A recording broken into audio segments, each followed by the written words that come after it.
Hello mga kawaslag, welcome pong muli sa ating channel. Ayan, pag-uusapan natin ngayon kung papaano tayo kumita ng 30,000 sa isang araw sa tables and chairs business. So, posible ba yon? Yes, posible po.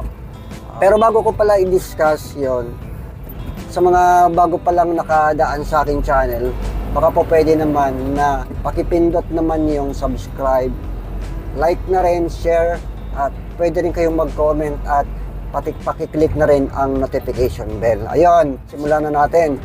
So para kumita ka ng 30,000 sa loob ng isang araw sa tables and chairs, simple lang ang gagawin mo.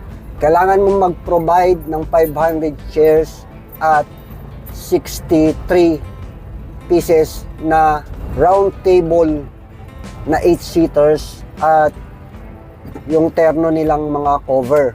Halimbawa, yung 63 pieces na round table, ternuhan mo lang ng 63 pieces din na cover nun, na round table cover.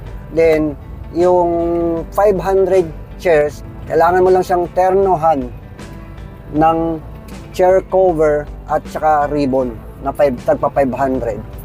Pagka ganun na at yan, mailabas nyo sa loob ng isang araw, maiparenta nyo sa loob ng isang araw, pwedeng isang bagsakan o halimbawa merong nag-rent sa inyo na maramihan, pwede, or kahit sabihin natin hiwa-hiwalay. So pagka ganun, kikita kayo ng 30,000 pesos sa loob ng isang araw. Gross yun, hindi pa kasama doon. Yung kumbaga ilalabas mo yung bayad sa tao, bayad sa transportation, lahat, mga pagkain. So, ibig sabihin, 30,000 gross income.